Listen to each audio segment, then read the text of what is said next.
Hi guys, welcome to another episode of ScrapChat. I only have a couple of questions from you guys this time. I think I might have had more, but I might not have kept really great track of them. So I'm sorry if I missed your question, just resubmit it and I will definitely try to answer it on the next time around. So I'm trying to do these scrap chats every month or every 2 months, depending on how much interaction you guys have or want from me. So my first question that I definitely want to make sure I answer today is, do pop dot backings ever fall off? And this is a really good question that I had never ever thought of before. So it comes from a viewer who noticed that a lot of the times, I'm just looking at some layouts here to see if I can find some that I do this with. A lot of the times, here's one. A lot of the times I don't put take the backings off of my pop dots. So see right there, these are the dimensional adhesive pieces from Stampin' Up! That I love so much. And a lot of times I don't put the backings, like I don't peel the backings off and adhere this piece down. I just like it to kind of be floaty like that. There's my cute little pineapple. He matches my cell phone case, which I can't show you because I'm filming this on my phone. But anyhow, that was a really good question because it had never occurred to me that they might. And they haven't so far, and I have been doing this for several years now. So I think that if the Stampin' Up! Ones were going to fall off, I probably would have noticed it by now. So it may depend on the brand, but that is a really important thing to think about if you're going to leave your pop dot backings on and just use them for dimension. It might be more of an issue with cards or mini albums or something that's handled a lot more. And I know that there are some brands of pop dots where the backings just kind of pop off really easily. Like I've had them before, the square ones that are a little bit rounded on the top, and the little waxy backing, when you pick it off with your nail, it only takes a little bit and it just pops right off. Whereas these ones, the Stampin' Up! Ones, you really have to peel them off and you really have to like try to get them off. They're not going to come off by accident. Like the pop dot is coming off, but the backing is, once it's stuck to something, like my laptop, once it's stuck to something that isn't my laptop, like my finger, it's not really going to come off unless if I specifically tear it off. So that's a really good question. Thank you for asking it. I think it was Crystal who asked that one. And good to notify people that that might be an issue because it had never even occurred to me, and I've been doing that for a very long time. So make sure you check and see whether your pop dots are whether the backings are gonna pop off before you decide to leave them astray like I do. So thanks for your question, Crystal. I think it was Crystal. If I'm wrong about that, I'm sorry. Thank you to whoever asked that. So the Art of Creating asks, and I just have to look down here to read her question. I remember in one of your videos you showed how you pretty much know where everything is in your scrap room, whatever embellishments, papers, tools, etc. you have.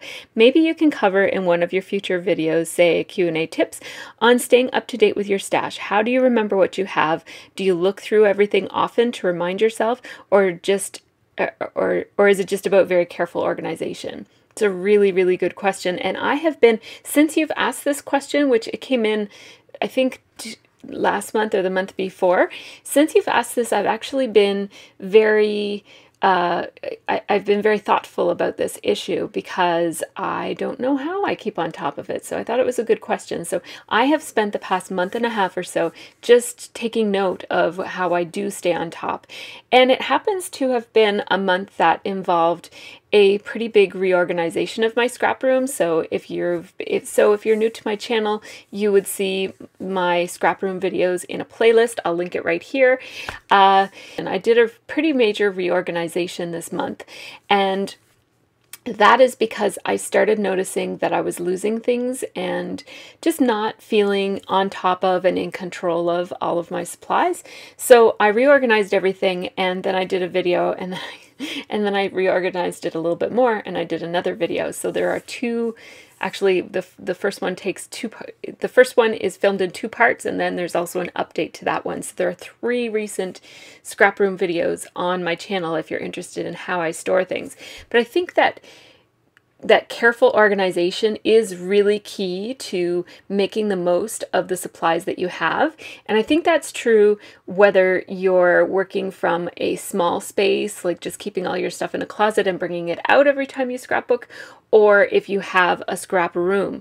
I think one of the biggest problems with having a scrap room is that you can put things away and then never look at them again because they're all away. So why would you look at them? Whereas I think if you're constantly bringing stuff out to the dining room table, the scrapbook, you'll pretty much know what you have because you're always taking stuff out and sifting through it to figure out what to bring out and what to leave behind and that sort of thing. So I think that when you have a scrap room, and probably the bigger your scrap room is, the more this will be a problem, you really need to think about how you're going to keep on top of everything that you have so that things don't go in a drawer and then just stay there forever. And so one of the things that I do to keep that from happening is when I put things in a drawer, I always label my drawers. And if I have time, I'll use my Making Memories alphabet stamp set to do it, which is what most of my drawers are labeled with. And if I don't have time, I just flip over the tag and handwrite it like this.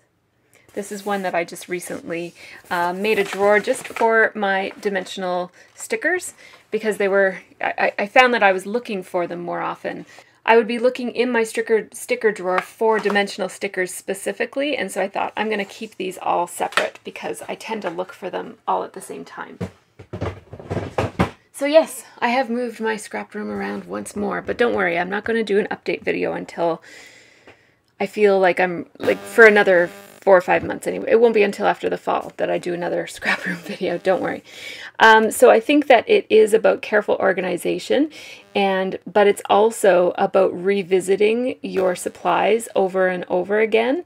And that's, you know, I keep a lot of my stuff out. I'm going to insert a picture right here of what my desk looks like right now. And so you'll see that most of my things are out right in front of me. And so I know all of those things. It's the things that are in these drawers that really get me. So, for example, you know, I have this drawer called chipboard, but who knows what's in it, right? So I have to kind of pull it out. And what I do, I'll just come back a little bit so you can see.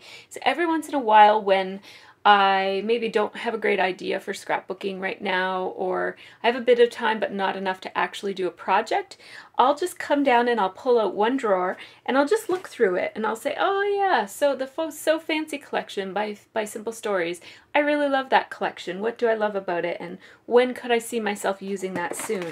And I'll just kind of look through a lot of the things that are in here. Like this one is almost gone. What's left on this? Am I really going to use it, or should I just throw this away?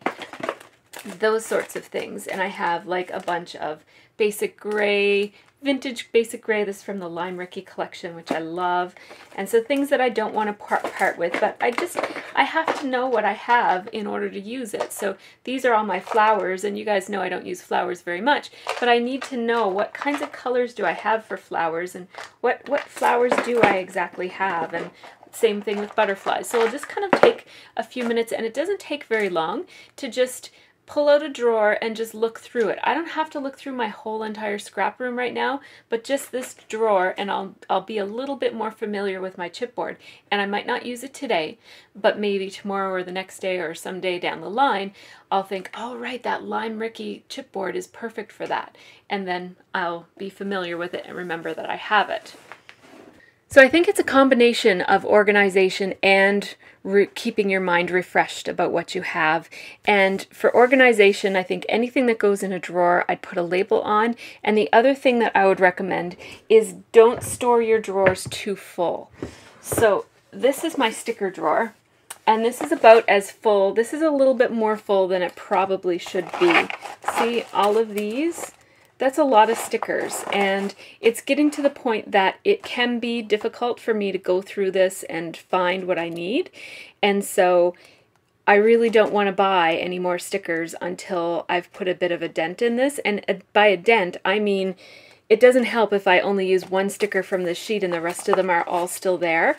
When I say put a dent in it, I mean I need to use all of this to have one less piece of paper in there, and all of this one. I do the same with my papers, which are stored over here. Forgive the lights for a second. For example, I'll pull out the Creative Agenda paper from my drawer, from my vertical storage shelves, and I'll just have a look at what is in that collection so that I can remember, especially the stickers, because I find that I never come back and use these stickers other than when I'm using the collection. And so I'll just have a look at it and make sure that I know what exactly is in this. And these are my makeshift folders that I'm going to show you how I made, but it's basically, I'm going to show this in a future scrap room video. It's like a large piece of, 2 pieces of chipboard stuck together with a scored piece of 8.5 by 11 cardstock, and I just used a scrap, so it's got some designs on it there that I printed up. But I now have most, not done yet, but my plan is to have most, if not all, of my paper collections in these makeshift 12 by 12 folders, because I'm too cheap to try to find and source and buy 12 by 12 folders. Whew, it's hot in here. This is the basement, but it's very hot. It's not the lights. I think, I don't know what it is, but maybe it's my coffee. My newest and most exciting addition to my scrap room is my chair. So now I can come over here, sort out my photos, figure out what I want to do, print it up over there, and then slide my way back here. I still have not fully learned to master the wheelie, but yeah, so I'm really excited.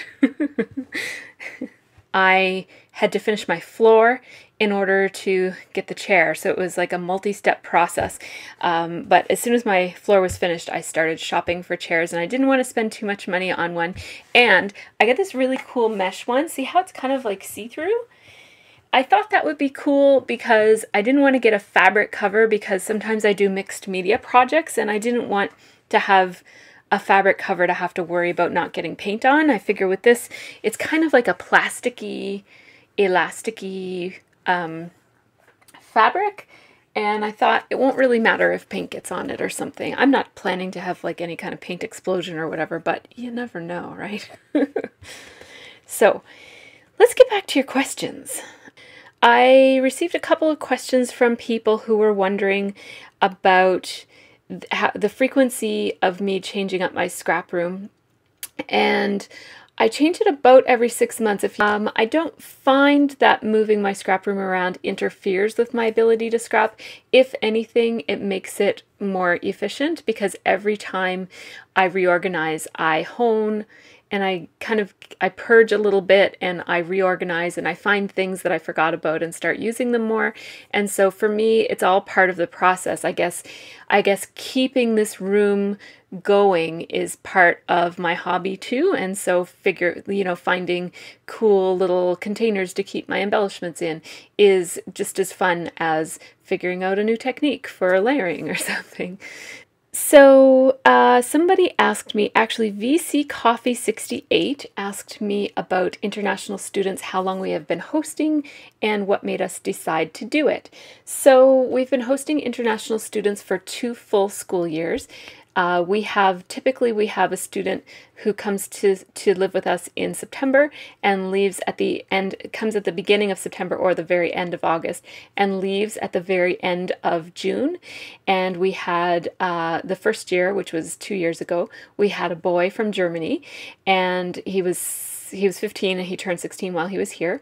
And then this last year we had a girl from Spain who was 16 and turned 17 while she was here. And then there was also, or was she 15 and turned 16 when she was here? I can't remember. And then we also, in just first semester of last year, we had an Italian student join us too. She was the same age as the Spanish student. So they were, living here together. There was an overlap in their stays. So the reason we started hosting international students is we were actually inspired by our neighbors who've been hosting international students for several years now. And they have had dozens and dozens of students stay with them. I think, well, maybe not dozens and dozens, but they've had a lot of students stay with them. And every time that they get a new student, we're always really interested and we like to meet them and we ask them lots of questions and everything. And they said to us one time, well, you guys should start hosting yourselves because, you seem to really get along with them and you're always curious about where they come from. And I love things like seeing on their Facebook the things that they do with their students and showing them around Nova Scotia. And so we kind of started to think about it, and it took us a while to actually make the decision. We kind of decided we wanted to, and then we held off for another year just to make sure that we were sure that we really, really wanted to, because it's a big, big decision inviting a student into your home because you don't know what they're going to be like and how good of a match they're going to be for your family until they're already here. And so, you have to really think about whether you're willing to open your home and really take care of these kids, like not just drive them all the places they need to go, but also and cook for them and that sort of thing. But also you have to be ready to meet their emotional needs and make sure that you know how to set limits and that sort of thing. And for us, parenting an adolescent was really tricky because we just kind of like were plopped into it instead of like gradually having a 13-year-old and a 14-year-old and a 15-year-old and a 16-year-old and then being able to say, oh, well, now I know this kid and I know that they're safe to go off and do X, Y, Z, but I'm not comfortable with them doing this. We just kind of suddenly had a 16-year-old boy. And so, he would be like going for sleepovers and we were like, what should we be allowing him to do that? What's the, what is going to be our position on that and that sort of thing. So, so I guess you have to really think about the parenting side of it and the nurturing side of it, as well as just the day-to-day. I think everybody thinks about, what would it be like to feed another person and have another person to drive around and take care of in that way. But I think the emotional needs are really important. And also just thinking about your comfort level for having somebody staying in your home with you, and because your home really is your oasis, and if you're not going to feel relaxed because there's somebody there who's not a technical member of your family, then you're going to feel uncomfortable for a good part of the year, which is not good. And if it has to be something that everybody in the family is comfortable with, or people will be unhappy, and that's not cool. We don't want people being unhappy in their own homes, because that's where you go to relax and get away from the world and to regroup and get ready to go out and face the world. So those are the things that I would think about. I know that you didn't really ask me about that, but those were the things that we thought about when we were deciding to host an international student. Basically, we love to hear, we don't travel a whole lot. We especially don't do a lot of international travel. And so we thought it was really nice way it would be a very nice way for us to hear about the world and get to meet different people from all over and just learn about different cultures and learn tiny bits of different languages and food and that sort of thing, and also have a chance to share our culture with somebody else and show them the beauty of the Maritimes and all that we have to offer. So that was how we decided to do it, and we're really loving it. And we're super excited because in just a couple more weeks, we're going to be having our fourth international student arrive, and his name is Pascal, and he's actually Marcel's younger brother. So I'm looking really forward to meeting Pascal and continuing our little journey of hosting international students. So thanks so much for asking. I have here a question about planner stickers, but I can't quite tell what it was. Oh, right. I think I know what it was. Hang on. Isn't that fun? I love this chair. So I think I know what it is. I could be answering the wrong question. If you have another planner sticker question for me, ask me, but I can't imagine what else people would want to know other than this, because this is the only planner sticker I use. So I'm going to show you my planner stickers and how they're working for me. somebody, I think your question was, how are those planner stickers working and are you willing to share them? And yes, I am willing to share them. So I want to show you. So this is how I'm using this is my Erin Condren Life Planner. And this is how I'm using it. This is just a project insert. This is for a class that I'm working on. I'm making 10 process videos for a class. And so I have 10 of those stickers set out on this little card. I only have 4 of them filled out because I've only made 4 process videos so far. So let me show you a week when, oh, the week before last I didn't make many process videos at all. So here's one where I made lots. So this is what it looks like in action.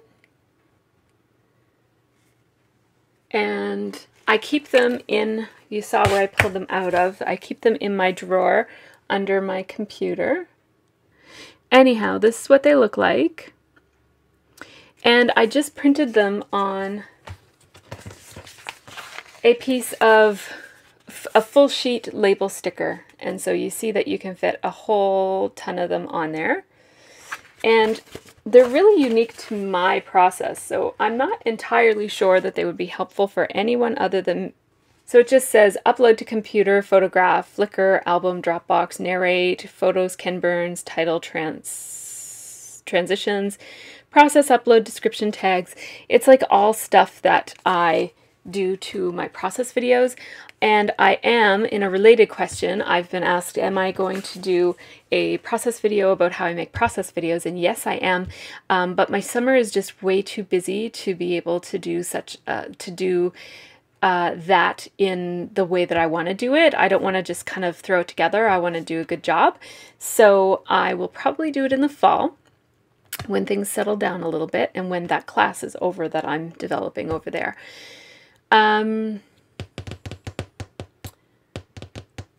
I'm happy to post that and put it on my blog.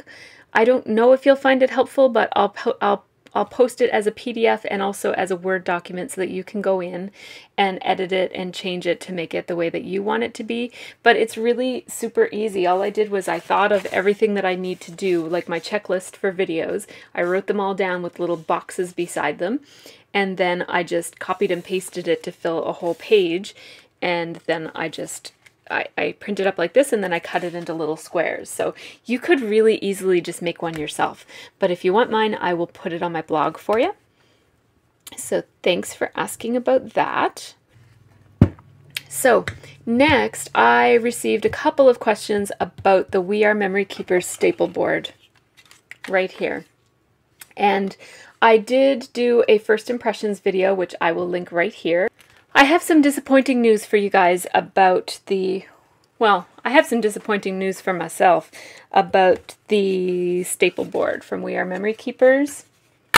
I don't love it. Oh, I wish I loved it. But every time I try to use it, I find that it's very difficult to... It's not necessarily difficult, like it technically works the way that it's supposed to work. Like you can tell where something is going to be by following these arrows. Like you can tell where the staple will land by following this arrow and make a mental note of where that is, right? But there's something about lining up your project underneath of this, like on top of this, and then putting this on top of it, that just interferes with the creative process for me. I can't, it seems too cumbersome or too, I don't know what, but to me, it's just as easy for me to open this, do that, and staple in the middle of the page just like this. Just like, not into my hand, but into the page. And all that I need to do that is this and a tool that I already own. So pulling this out and arranging it just perfectly, and I think part of the problem is that these magnets are so strong, and I get that they need to be strong in order for this to work right, but it's so strong that it kind of like, as it clips onto the page, it kind of moves. You'd have it all in exactly the right place, and then when it clicks down, it moves it on you, and it's just really hard to do precision stapling with this thing. It's good for doing approximate stapling. But if you want your staple to go in a certain place, I'm really not happy with this as a product. Like I said, there's nothing wrong with it. It seems to work as it's supposed to work. It's just the process of using it is not very enjoyable for me. So we'll see if I change my mind on that. I will be doing a complete review of it that talks about exactly, that'll show why I don't like it. But that is my update on that for those of you who were interested and wondering about that. Next question is from somebody who was asking me about the zip printer. This is from Shell, who I've already answered in private message about this. But she wanted to know, and I thought that others might be wondering the same thing, whether the zip printer, which I reviewed on my channel, I'll link it right there or down there if I've run out of links. She wanted to know if it prints true 3x2 photos. And yes, it does print true 3x2 photos. So it is exactly 3 by exactly 2. It is no bigger and no smaller than 3x2. Then I had a whole bunch of people ask me to compare and contrast, because I did do a review video for this, and then I didn't do a full review video for this, but it is within another video. And so people were asking me to compare and contrast these two printers. They're both mini printers. The Zip creates little sticker photos like this that are really cute, and the Instax creates little Polaroid photos like this that are also really cute. I think if I had to pick only one, I really like the look of a Polaroid photo, and it's very unique and different, and so I like that about this one. But I do like having them both, so yeah, I will do a full comparison video in the fall, so keep an eye out for that if you can wait that long. I just thought I'd do a little sneak peek. This layout right here, you will not have seen on my channel because it is on the Scrapbook and Cards Today channel. As of today, August 1st, go check it out. This was quite a layout to make. I made quite a few mistakes along the way with this one, but it turned out great. And this is a layout that I created on the day last week. If you follow me on Instagram, when I posted that I was having where I had my chair all ready and my coffee ready and no mojo. Well, this is for Find Your Mojo with MercyTiara, and I had to take a spoonful of my own medicine because when I went to scrapbook this, I had no mojo, like I had no ideas at all for what to do, but luckily I had already picked out the prompt, which was to start with a photo strip. And so I just started with the photo strip and started moving things around, and I went in a kind of like a not very nice direction for a while, and then I eventually came around to something that I liked. So if you would like to see how this layout came together, check out the Scrapbook and Cards Today magazine channel. I will link it right here if I haven't run out of links yet, or down there if I have. And check out that title. Isn't that pretty? That is using the Fancy Pants Millie and June collection. Isn't it gorgeous? I love, love, love those gold words. Isn't it awesome? I thought I would just slip a little sneak peek in of that. Where am I with my questions?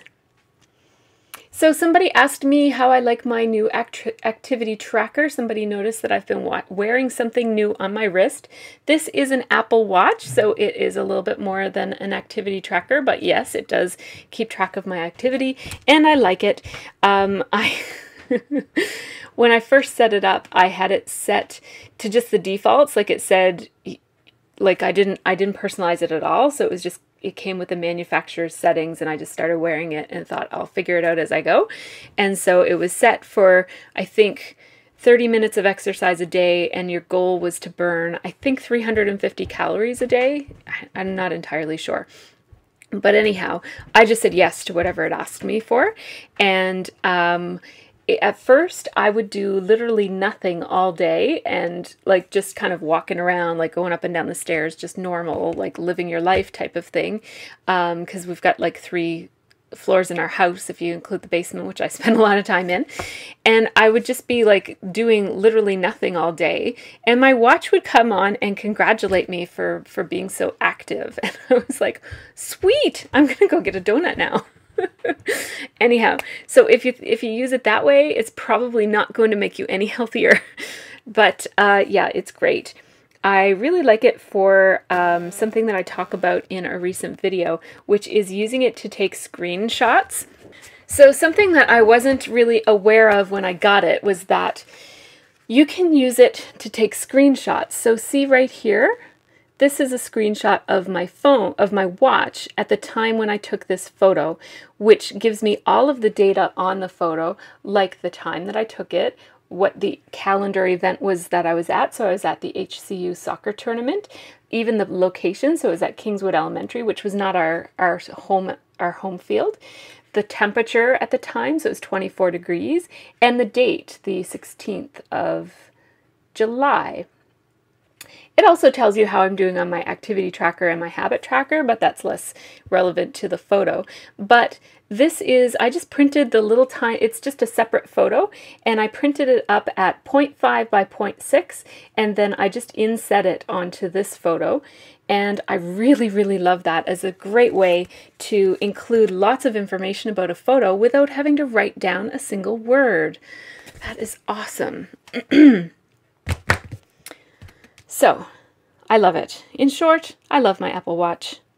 It is very expensive though, so you have to really think about the value of your money versus the value of having that on your wrist. Like you really... So thanks so much for watching this episode of ScrapChat. I have a couple of extra questions that I'll just carry forward to the next ScrapChat. And the way that I'll do it is I'll do a ScrapChat every time I've got a handful of questions to answer. So I will see you guys later. Have a great scrappy week. Bye-bye. I'm going to scrap you guys off now. So my newest addition to my scrap room is this chair, which, watch. Woo! I can go way back. I'm hot and I'm tired, and I think I'm gonna just stop.